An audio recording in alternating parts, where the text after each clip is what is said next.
is Crypto History live on CoinExtra TV.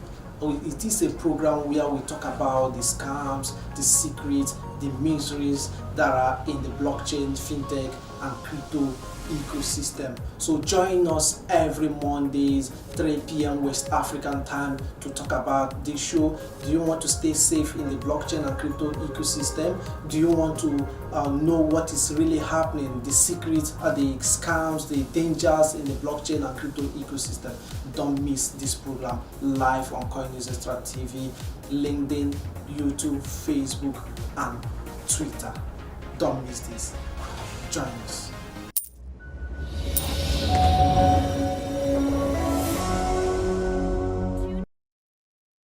Hello everyone, welcome to the show. It's Crypto X-Ray live on Coin News Extra TV. So a beautiful program where we talk about the scams, the money launderings, the illicit activities that are happening in the crypto and blockchain ecosystem. So it comes your way every Monday, 12 p.m. West African time. So we're going to be looking at today about the crypto crash. What really caused it? We're looking at the crypto FTX crash and everything around FTX and all the other hacks and other crashes that are happening in the crypto space. So we look at what really happened. We look at the FTS, we look at who and all the rest of them. So do well to like the show wherever we are streaming across 4 channels. Wherever you're joining us from, like and share this broadcast. So if you're joining Facebook, YouTube, LinkedIn, and Twitter, do well to like and share. So we have a guest joining us on today's edition. So I'll be welcoming our guest very shortly. But before that, we'll go for a short break. When we return, I'll welcome our guest and we'll delve into the discussion proper. We'll be right back.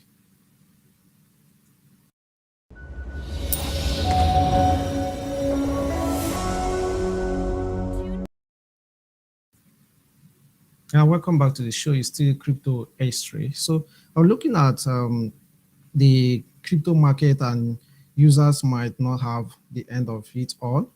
So we're looking at Hong Kong-based crypto exchange, Ho.com, that's HOO.com. It stopped operations last year around that FTS time. So surprisingly, the matter hasn't piqued media attention due to its relatively smaller size compared to FTS, which used to be the world's third largest crypto exchange in terms of trade volume. According to an official announcement by the exchange made on November 18, the de facto controller of the Ho is someone named Zhu Tonghao. Currently, all permission for Ho's wallet and website programs are controlled by Mr. Zhu. So according to the website, once you check the website, what's written there is, so please contact the official email if you have any questions. If you have any questions, please contact the official email and all that. So we took a look at the social media of this, say, the exchange. There has been no activity on the exchange official Twitter account since July 7th. Their Telegram channel, meanwhile, was created recently on November 18th, which has 244 subscribers to post this announcement. As for Ho's Reddit channel, which has 18.8K, that's 10.8K members, the last post was made since 10 months ago, titled Ho Stealing Airdrops. Users, however, continue to comment under the post even now, along the line of the exchange being a scammer and stealing their funds. So that's for Ho. We move to FTS, which is more popular. FTS, a major cryptocurrency exchange and the US version, filed for Chapter 11 bankruptcy on November 11th, 2022. Former founder and CEO Sam Bankman-Fried was arrested on December 12th in Bahamas and was extradited to the US, where he later pleaded not guilty to the 8 criminal charges, including wire fraud and conspiracy to defraud investors. According to a complaint filed by the Security and Exchange Commission, SEC, Bankman-Fried used customers' funds as a personal piggy bank to make private investments, including real estate and political campaign donations. So this is what is really happening in the crypto space, and this is what our Crypto X-Ray is about. We talk about all of this so that our users our followers will be able to stay informed. And that's why I want you to share the live broadcast so people will be able to know what is really happening and how to stay safe in the crypto space. So let me go straight and welcome our guest for today. Yeah, he's going to be answering these questions and what really happened and putting in his own opinion. So let me welcome my guest, Mr. Paul Ezafluke, our Business Development Manager, Bitgate. Thank you for joining us, Mr. Paul. Thank you, Lee. It's wonderful to be in your program this morning or this afternoon. It's a pleasure to have you. So you've seen what is really happening. You're a major player in this industry. You're well known and you are so knowledgeable and you know what is really happening in the industry. So we are looking at the facts about FTX crash and its impact in the crypto market. We see a lot of layoffs and all the rest of them. So seeing the way FTX crash is going, what do you think really happened? Well, the FTX debacle is as simple as it is. It's just an issue of mismanagement of user funds, misapplication of user funds between FTX and their sister company called Alameda Research. If you remember vividly, before then, some persons had mooted because of the flow of FTT, which was their native or still is their native token, because we are hearing that they might come back soon or whatever, but of course, definitely not with the old management. So what happened was, a lot of misappropriation happened between Alameda and FTX proper. Alameda was receiving funds from FTX, the parent company, which they were also invested in so many startups, bailout funds, and but these funds were not particularly profits made. They were not particularly assets that were owned by FTX. They were purely users' funds, which users had deposited for different uh, uh, for trade and different other products on their platform. Some were staked on their platform, but they kept using this to play in the ecosystem. We saw how they were able to bail out quite a number of projects here and there. We saw Celsius Network and Voyager, and so on and so forth. Now, these all this all that happened was, after the Coindex article, which leaked their balance sheet, and when Binance also came out to say that they were going to offload their FTT tokens, we now saw a mass, what we call bank run. We saw a massive withdrawal. People lost trust in them, and there was a mad rush. But sometimes I believe strongly that there are companies that can always, if your reserves are strong, you can withstand the bank run. We also saw immediately after FTX, after some couple of weeks, we saw the bank run on the biggest exchange. Unfortunately, they survived it. The bank run on the biggest exchange was almost about 15 billion in about 48 hours. They survived it, but FTX did not survive. Why did FTX not survive it? For me, I would allude to three reasons. Number one, their native token was more of a liquidity token. It was not so much of a utility token. Number two, they already had a hole in their entire business structure.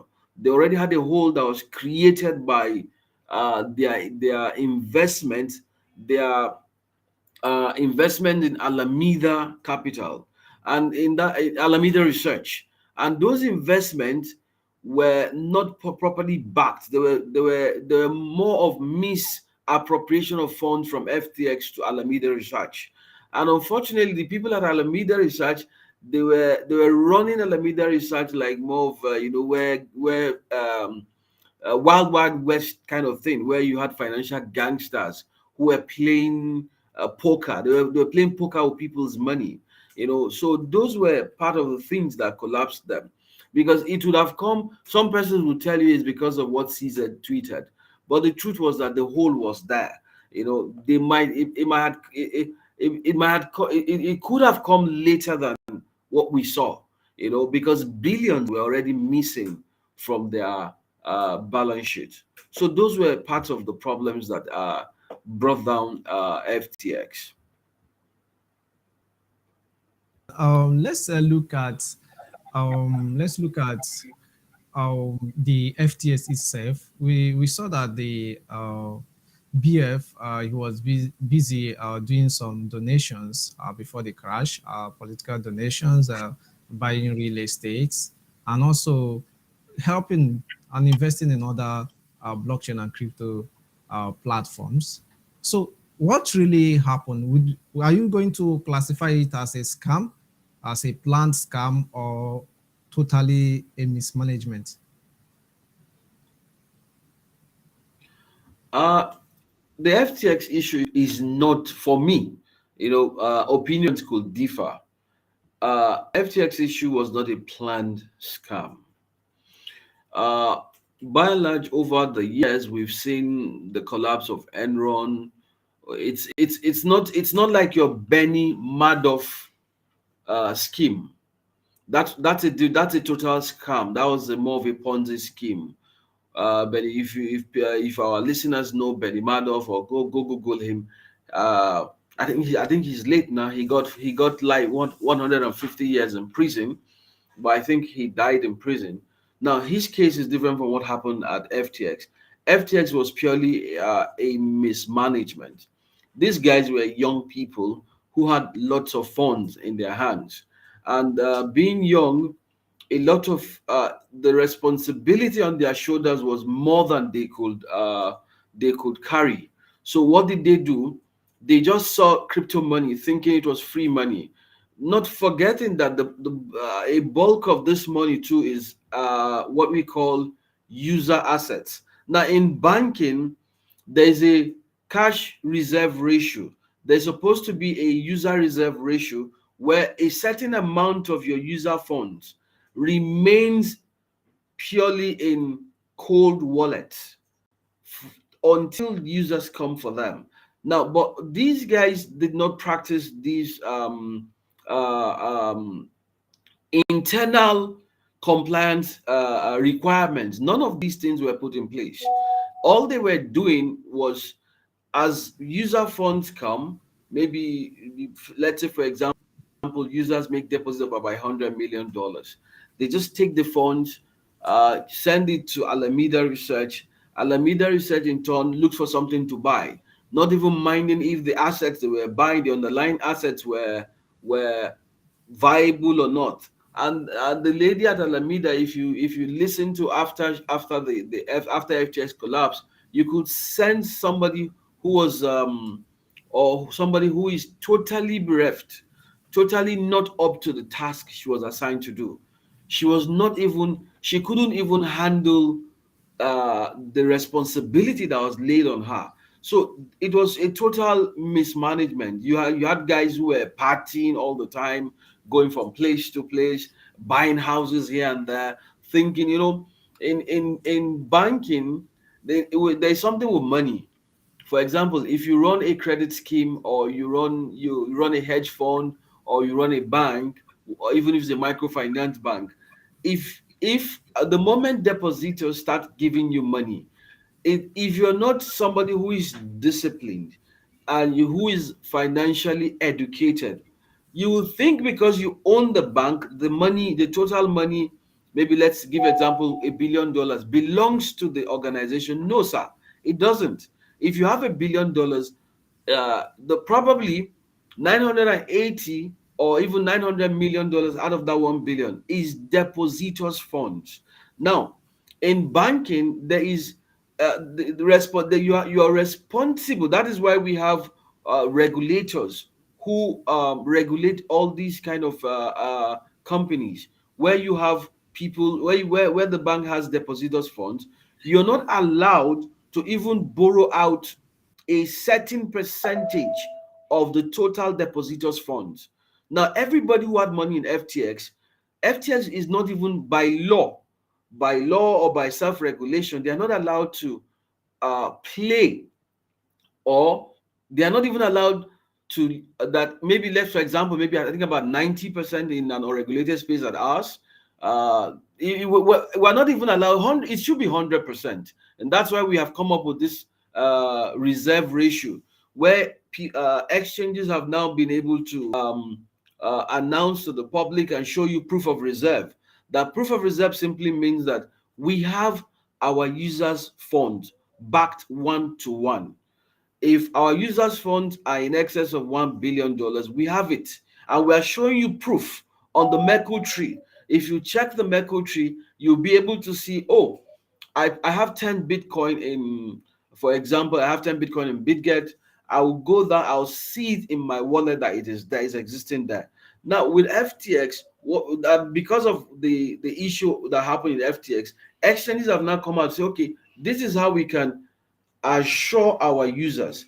This is how we can assure our depositors that we truly have their funds on the exchange. We are not playing with their funds like what happened in FTX. So, in a nutshell, FTX just mismanaged the trust that depositors and users reposed in them. It was a total mismanagement of funds. That was what happened. It was not particularly an outright scam ab initio from day one. This is just a total mismanagement. Interesting to know that, there have been a lot of people online and other players are saying otherwise. So let's look at the impact proper in the crypto space. We saw not only in the market, it also affected the cryptocurrency companies. We saw just after the FTS crash, we saw a lot of layoff. Many companies were laying off, and all the rest of them, which really affected that. But let me first of all look at the impact on the depositors, the users, people that were making use of FTS. What were the impact? Also the investors, because I know they raised about 500 million before the crash. So let's look at the crash. When a cryptocurrency exchange crashes, what should be done now that depositors and users and investors are left stranded? What should be done? Is it that the money is gone, or is there a way they can recover their funds? Well, from what happened in FTX is an example, and the industry is still at its infant stage. We're still evolving, but as things happen, evolution will take us to another level of compliances, another level of regulation, another level of soul searching, where we update what we have been or we're already doing. Now, for FTX, for example, uh, ordinarily, the moment if they had their user funds in with them and there was a bank run, it's just to open up your cold wallet and release user fund. But unfortunately, the monies were not there. So the exchanges going forward, what the exchanges are doing to assure users and to also help users to keep their funds is what we call the Merkle tree, proof of reserves. And we in BitGet, for example, there's something we have going on for us, which is we have what is called dual we have what is called a dual kind of I've forgotten the product name now, but I'll get it while we continue. Where a user, for example, you have like $10,000 on the platform, and you're trading your futures or trading other any of the products on the platform. While you're trading, we have a certain part of the key. You have a certain part of the key. We can't take that money, your money, to another exchange without your notice. You must assent to it before the money moves. So that's what we have now. For before now, it wasn't like this, but the FTX debacle brought about this kind of evolution product. And not just that, even on the Merkle tree, if you look at the hashes, the way the Merkle tree works, there is this you can verify your wallet. You can verify your assets. It works like a map where customer funds, and there's no complication, there's no commingling of funds like what we had before the FTX collapse. So by the time exchanges publish their proof of reserve certificate, anyone could follow the money. You could follow, you go look and check, oh, why is this exchange moving $200 million, $100 million, $50 million to another exchange? We saw that happen immediately after those publications. I think I can't remember the particular exchange. They moved a large sum, and people were like, "Oh, what happened?" They began to ask questions which did not exist before now. You understand? I think it was Kraken where uh I can't remember what they particularly did then, but something happened where people now began Yes. to, yeah, ask a lot of questions. Then they were, I think they later were able to prove to people why those transactions happen. Now, users who have money in FTX, I don't know what will happen to them. The reason is that right now recoveries are taking place, and I don't know how much they've been able to recover. But I don't think that everybody, people will be able to get their 100% of their book balance as at the day the exchange went down. I don't think people were able to get 100% from FTX. But going forward, exchanges are building different schemes, different products. Like what I told you now, we have it's called dual investment. Is a non-principal financial product. Uh, um, um, um, Sorry, let me come back to this, and I'll talk about that later. For users who have money on FTX, it would be difficult to really get 100% of your money. But like I said, exchanges would what exchanges have evolved to do going forward. Your money will not even leave the exchange. The money, your funds will not leave the exchange. So I believe sexes, as they evolve, sexes, which is called centralized exchanges, will be able to, in the long run, if they maintain what they say they are doing, if they maintain internal regulatory compliance, if they are compliant with the proposals that have been put forward, if truly we don't have people who play hanky panky, they are your shows that you're doing this, meanwhile you're doing something different at the back. If they continue on that trajectory, we will never have a situation whereby user funds are misapplied and misappropriated, like the case of FTX. Would always have user funds on the platform. So for FTX, like I said, I don't think they will be able to get 100%. But I believe, because so far I think there've been recoveries of 5 billion here and there. I think the other day some hundreds of couple of millions have been recovered. But up till date, I've seen people who said the total exposure that FTX had was about $153 billion.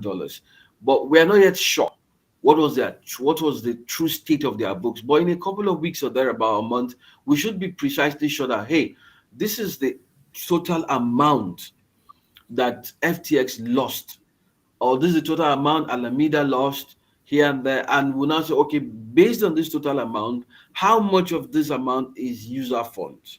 By the time we see how Mr. much, Paul, yeah, sorry, Mr. Paul, I have to cut you short. My production team is letting me know that we'll go for a short break. So let's take a quick break. So when we return, we continue with the conversation. thank you.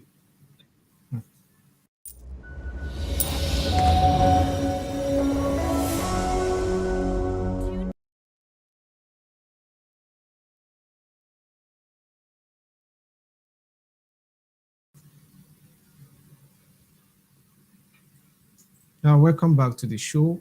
It's still Crypto X-Ray live on Coin News Extra TV. So we are talking about the FTS crash, what really happened. So that's what we've been discussing with our guest, Mr. Paul Ezaflukwe. So let's continue with the conversation. I know he was really making enough sense there, making a good input on that. Let's look at. We've seen that it has already happened. The crash, FTX crash, and other things that have really happened in the crypto space, how the impact of FTX really happened.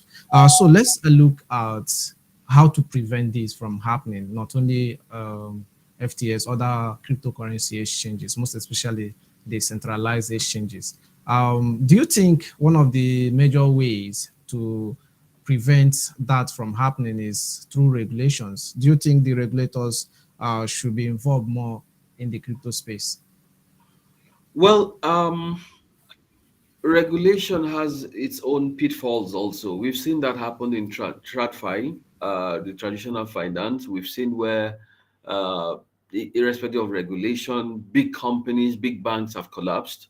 So with the major thing for us here is to make sure that we evolve into doing things that even without regulation, we will see a lot of improvement towards self-compliance, self-regulation. And for us in BitGet, I'll share this. This is very important. Recently, we started what I was trying to say before now, what is called fund custody service with dedicated wallet. Now, what it means is that uh, you'd have if you have the conditions are very simple. If your total assets are greater than 100,000, or I think 20 in currency, about 20K, you will have what is called will transfer your assets from the fund custody service in no as even as trading. Your money is as if you're trading on a dex. Your money is with you. So nobody has access. It is an security feature and for convenience, so that in case something like even anything happens, you're sure your money is with you. Nobody is using your money. So these are the kind of things, the kind of Do you is it that the person will have his or her own private key? yes, yes, Okay. you would have the private keys are with you on the centralization. That's what it is. That's how it works. Now, the whole essence is to give you is to protect your assets, and for us, it's top priority. It's an addition to the security we have offered you with our protection fund and our Merkle 3 proof of reserves. You understand? It's a third layer. It's we call it fund custody service, but it's not for small holder because it's expensive. It's for big holders who have from 100,000 upwards. So, but it's expensive to run. We've done 3 layers of security to show you that your assets are secure with us. Number one is we have what is called the protection fund. We have a fund. I think ours is in $1 billion to protect users in case of a hack. Then we have the Merkle 3 proof of reserves. The Merkle 3 proof of reserve is simply showing users that, hey, your money, your deposits are on the exchange. They are not outside the exchange. It's not as if we are giving it, because we also have an investment arm called Foresight Ventures. We're not giving this money to Foresight Ventures like Alameda Research to go run up some investment schemes here and there, or to trade. We also, the issue, and that's another thing I forgot to mention a while ago. One of the problems that FTX has was Alameda was heavily indebted, making losses on their trading arm. So that affected them also. They were making heavy losses. So the third layer that we have is what we call the fund custody service, where your assets, a certain amount of your assets, once you apply for the fund custody service and your application is approved, your assets will be stored in a separate wallet with your own dedicated address to view it and withdraw it. So you have a dedicated address of all your assets. At every point in time, you can just go there, you will see your assets there. So these are things that we have done, and I believe other exchanges would also come to do, because we're always the first to bring these new proposals on board. We're always the first to, to set the pace. But I believe that sexes will do that. Now, any centralized exchange that is able to do this is showing you that, hey, you can trust us. We're here for the long run. We're here. Or what sexes Mi- Mr. Paul, leave is Mr. Paul, talking about the proof of reserve that you're talking about, like you mentioned earlier, last that was during when the major crypto exchanges started this. Many exchanges were accused of helping each other, whereby they make proof of reserve and you move the money to help another exchange. Do you think proof of reserve is a good solution, or you look at the banking sector, they do deposit insurance? Which one do you think is better? beautiful. Thank you for this, your question. That's why I said, for example, I hope to see in a couple of weeks or couple of months this kind of three-layered or multi-layered security for users, so that users stop losing out when exchanges go under. Now, what do I mean by multiple layer? First of all, we have what is called a protection fund. Now, the top three exchanges, they all have protection. The top 5 or 10, I think top 7, they should all have protection fund. What's a protection fund? A protection fund is like an insurance fund. What it means is that we have this money offline. We have this money in cold wallets. Now, this money, we're using this money to assure our users, our depositors, that peradventure anything goes wrong, we will be able to use this money to bring back into the exchange in case people want to make withdrawals. Now, most times, exchanges in their protection fund, which is called, and which is also an insurance fund, but we don't use the word insurance, it's called a protection fund, means that to a certain degree, the total deposit, the total funds on the exchange is protected by this fund. That's number one. That's the first layer that most sexes brought to play, and we in Bitget we have that. Now, the second layer of protection is the Merkle tree proof of reserves.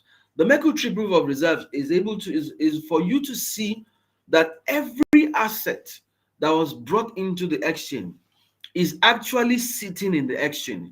It has not been moved from exchange A to exchange B.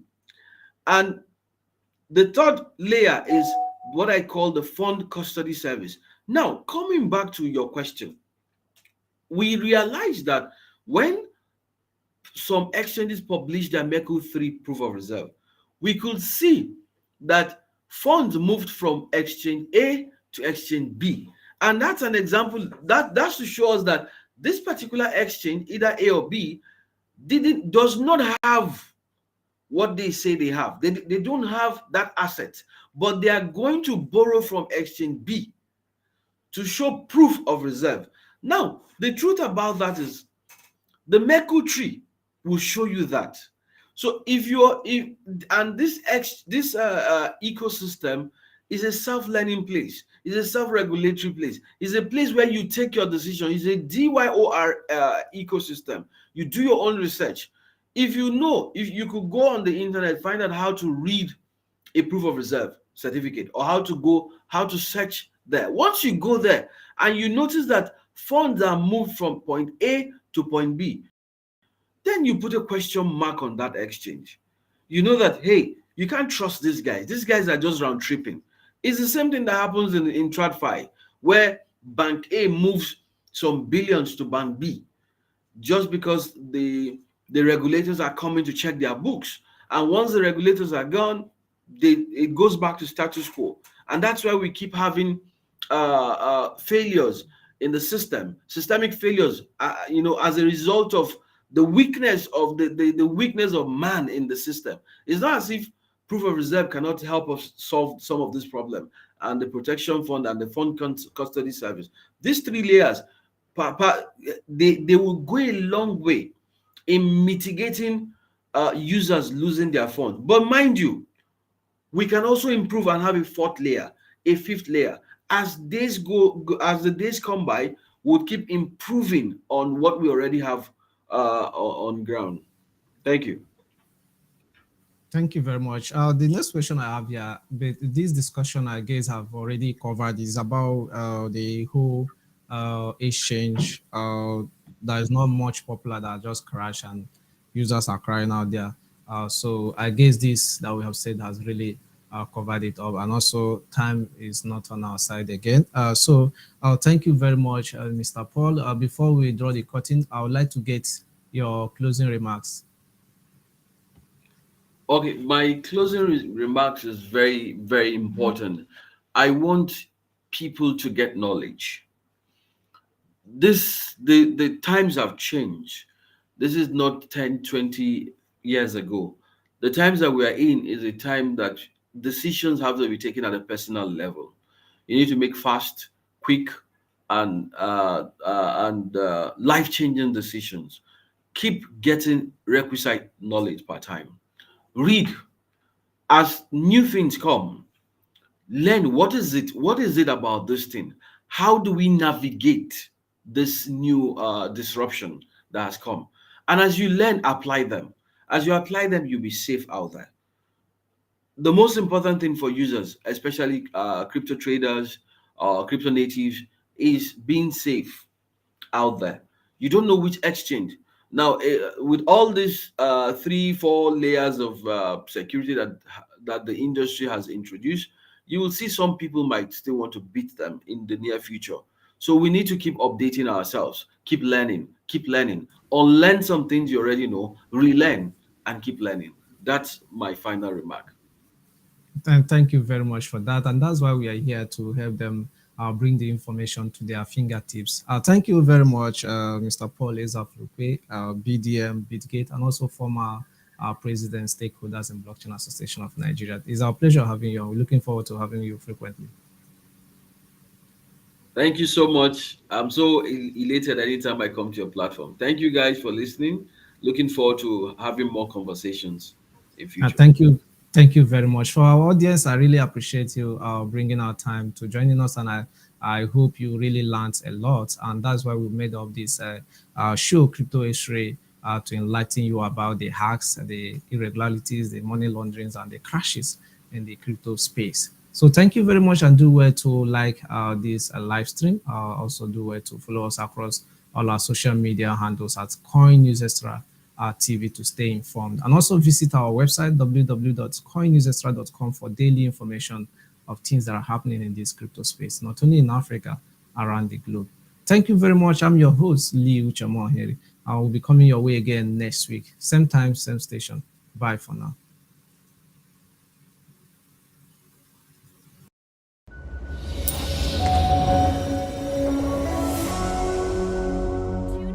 This is Crypto History live on CoinExtra TV. It is a program where we talk about the scams, the secrets, the mysteries that are in the blockchain, fintech, and crypto ecosystem. So join us every Mondays, 3 p.m. West African time to talk about this show. Do you want to stay safe in the blockchain and crypto ecosystem? Do you want to know what is really happening, the secrets, the scams, the dangers in the blockchain and crypto ecosystem?